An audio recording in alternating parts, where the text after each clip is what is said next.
Hello friends, welcome to my channel discover yourself. Friends, जैसा कि हम जानते हैं कि ये जो ट्विन फ्लेम जर्नी है, ये जो कनेक्शन है, ये बहुत ही पावरफुल बॉन्ड है, बहुत ही स्ट्रॉन्ग कनेक्शन है। इस कनेक्शन की इंटेंसिटी बहुत ही हाई है। तो एक डिवाइन फेमिनिन, चाहे वो अपने इस जर्नी के बिगनिंग के फेज़ में हो या फिर अपने ऊपर बहुत अच्छा वर्क कर रही हैं, इनर वर्क, लेकिन फिर भी जो डीएम के प्रति जो उनका अट्रैक्शन है, जो उनकी याद है, जो उनकी ख्वाहिश है कि वो वापस उनसे मिलके एक हो जाएं, तो वो कभी नहीं मरती। और इसी ख्वाहिश के चलते उन्हें कई बार ऐसा लगता है कि मेरे जो डिवाइन मैस्कुलिन है, उन्हें इस ट्विन फ्लेम जर्नी के बारे में कैसे पता चलेगा, उनकी अवेकनिंग कैसे होगी और इस प्रोसेस में कितना टाइम लगेगा, हम कब मिलेंगे। सो ऐसे कई बार डिवाइन फेमिनिन के मन में सवाल आते हैं। तो आप सोचें कि आपकी अवेकनिंग कैसे हुई थी, आपको कैसे कंफर्म हुआ, कितना टाइम लगा इस जर्नी को जानने समझने में या ये विश्वास करने में कि आप इस जर्नी में एक्चुअली हैं। इस ट्विन फ्लेम जर्नी में यूनिवर्स और डिवाइन दोनों ही बहुत ही बड़ा रोल प्ले करते हैं। आपके सामने ऐसी चीज़ें या ऐसे वीडियोस, ऐसे लोग, ऐसी बातें आती हैं जिससे आपको अपने ऊपर ये यकीन बढ़ता जाता है कि यस, आप इस ट्विन फ्लेम जर्नी में हैं। तो यही सब कुछ भी आपके डिवाइन मैस्कुलिन के साथ भी होता है। उन्हें भी dark night of the soul से गुजरना होता है, जहाँ वो इतनी परेशानी, सफरिंग्स और पेन से गुजरते हैं। काफ़ी कुछ तो उनकी ईगो की वजह से उनके साथ ये सब हो रहा है और काफ़ी कुछ इस बात की वजह से कि वो इजीली अग्री नहीं करते, अपनी कमियों को जानते हुए भी उस पर काम नहीं करना चाहते। एक तरह से इग्नोरेंस का भाव रहता है उनके मन में, वो इग्नोर करते चले जाते हैं उन बातों को। सो इसलिए उनके लिए ये dark night of the soul का टाइम भी लंबा होता है और उनकी अवेकनिंग भी डिवाइन फेमिनिन्स के कंपैरिजन में ज़्यादा टाइम लेती है। जैसे जैसे एक डिवाइन मैस्कुलिन अपनी इस जर्नी पे आगे बढ़ते हैं तो उन्हें कुछ डीप रियलाइजेशंस होते हैं, जहाँ पहले वो सेल्फिशनेस, ईगो, इग्नोरेंस ऐसी एनर्जीज से ऑपरेट करते थे, वहाँ वो थोड़े काइंड और जेंटल हो जाते हैं और वो थोड़ा सा अपना लॉजिकल माइंड को साइड रख के इमोशनली भी सोचना शुरू करते हैं। और साथ ही जैसे एक डिवाइन फेमिनिन जब dark night of the soul से गुजरती है, सोल शॉक से गुजरती है, तो उसे अपने वोन्स, अपनी तकलीफ़ों का पता चलता है। तो इस दर्द में वो उसकी दवा ढूंढने के लिए निकल जाती है। तो वैसे ही सेम, जब तक जो डिवाइन मैस्कुलिन है उनको ये dark night of the soul से जब तक वो नहीं निकलते या जब तक उससे वो एनकाउंटर नहीं करते, उन्हें वो चीज़, वो पेन, वो रियलाइजेशंस नहीं हो पाते। तो ये प्रोसेस उनकी अवेकनिंग का तभी स्टार्ट होता है जब वो dark night of the soul से गुजरते हैं, क्योंकि ये बहुत ही पेनफुल और सफरिंग से भरा है। तो हर एक जो इससे निकलता है वो चाहता है कि कैसे भी करके इस दर्द से छुटकारा मिले, इस पेन से मुक्ति मिले। तो यहीं से हमारी स्पिरिचुअल ग्रोथ स्टार्ट होती है।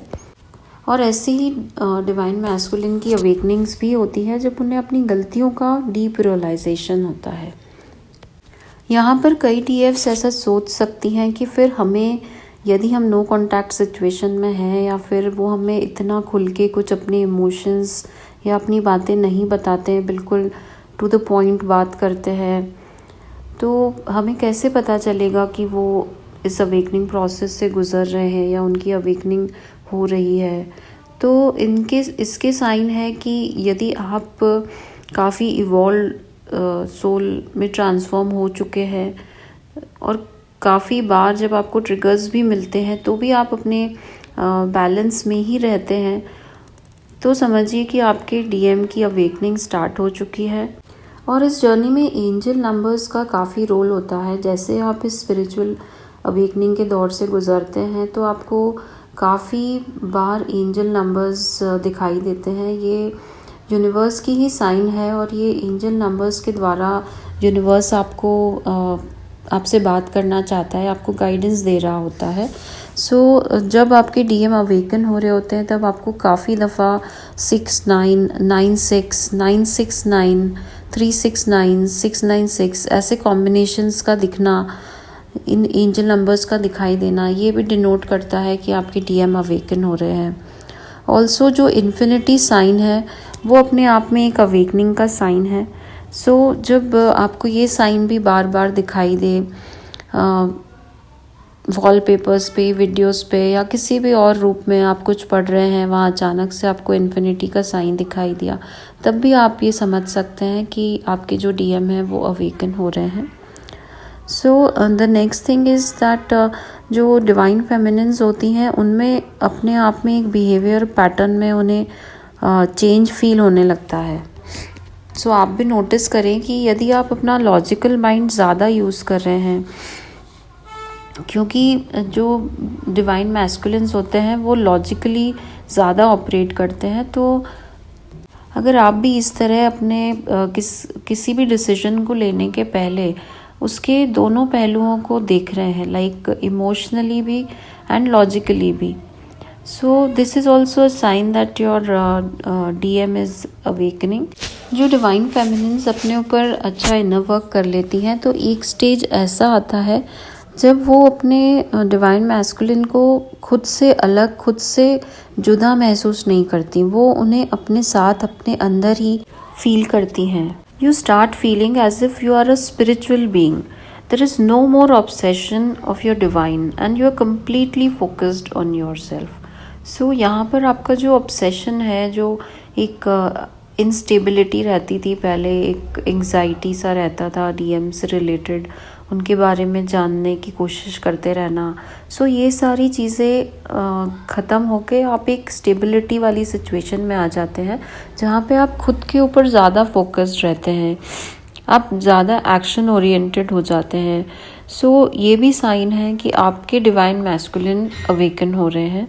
So the next thing is that you feel a divine merging. अब डिवाइन मर्जिंग का मतलब होता है कि आपको ऐसा लगता है जैसे भगवान हमेशा आपके साथ हैं, 24/7 आप उनसे इजीली कनेक्ट कर सकते हैं, उन्हें अपने अंदर ही, अपने साथ ही फील करते हैं। आपको ऐसा लगने लगता है कि जैसे डिवाइन और आप में कोई जुदाई ही नहीं, आप दोनों एक ही हैं। ये भी एक साइन है कि आपके डीएम अवेकन हो रहे हैं। The next thing is that you completely transform yourself and ये बात आप खुद से खुद भी समझते हैं, लेकिन और लोगों से भी आपको यही सुनने को मिलता है कि आप में काफ़ी बदलाव है या आप काफ़ी चेंज हो चुके हैं, आपका एक स्ट्रॉन्ग पर्सोना डेवलप हो चुका है। सो जब आप एक कम्प्लीटली बैलेंस स्टेट में आ जाते हैं, जो कि आप ऐसी स्टेट जहाँ पे आप कंसिस्टेंटली बैलेंस्ड एनर्जीज़ में, पीसफुल एनर्जीज़ में बने रहते हैं, बावजूद इसके कि आपके आसपास कुछ भी हो रहा है, तो ये भी एक साइन है कि आपके जो डीएम है वो अवेकन हो रहे हैं। और अगर वो आपसे टॉकिंग टर्म्स में हैं तो आपको उनकी बातों से भी पता लग सकता है, क्योंकि अब जहाँ वो पहले आपकी बातों में इंटरेस्ट नहीं लेते थे, या यदि आप उन्हें स्पिरिचुअलिटी से रिलेटेड कुछ बताना भी चाहते थे तो उनका इंटरेस्ट डेवलप नहीं हो पाता था, वो आगे बढ़ के आपसे इन सब टॉपिक्स के बारे में जानना चाहते हैं।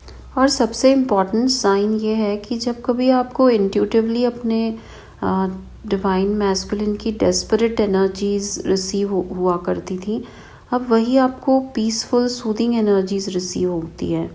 सो ये एक बहुत ही इम्पॉर्टेंट साइन है, क्योंकि जब आप उनसे कनेक्ट करते हैं एनर्जेटिक लेवल पे, तो आप एक कामनेस, एक पीस, एक अनकंडीशनल लव की फीलिंग को फील करते हैं, जहाँ कभी आप उन्हें परेशान सा या फिर रूठा हुआ, गुस्से में महसूस करते थे, फ्रस्ट्रेटेड महसूस करते थे।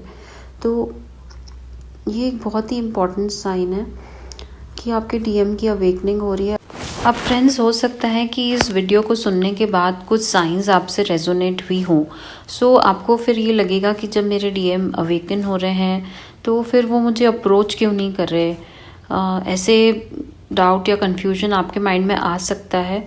तो ये ध्यान रखें कि जैसे आप धीरे धीरे इस जर्नी पे ट्रस्ट कर पाए थे, आपको एक कॉन्फिडेंस और ग्रोथ की दिशा में आने में वक्त लगा था, और ये इनर वर्क करना भी कोई आसान काम नहीं है।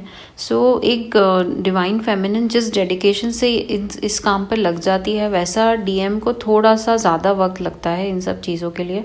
सो आप ये समझें कि उन्हें भी स्पेस देना बहुत इम्पॉर्टेंट है आपके लिए।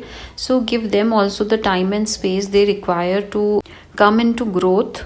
आप भी अपने ऊपर बहुत अच्छा इनर वर्क करें, क्योंकि आप सोचिए कि यदि आप अनहील्ड स्टेट में उनसे मिलते हैं दोबारा, तो फिर क्या होगा? फिर वही लड़ाई झगड़े, ट्रिगर्स, पेन। इससे बेहतर है कि आप अभी अपनी ग्रोथ पे फोकस करें और अपने ऊपर अच्छा काम करें and let them do their work. और ये बात ज़रूर याद रखें कि जैसे डिवाइन ने आपका हर मोड़ पर, हर कदम पर साथ दिया है, वैसे ही डिवाइन उनके साथ भी हैं। And the most important thing to remember is that this is a spiritual connection and your union is definite, inevitable. So अपने डीएम की, अपने यूनियन की फिक्र छोड़ के आप खुद पे काम करें, बस खुद पे फोकस्ड हो जाए। That's all. So friends, that's all for today. Thank you so much for joining in. Stay happy, stay blessed.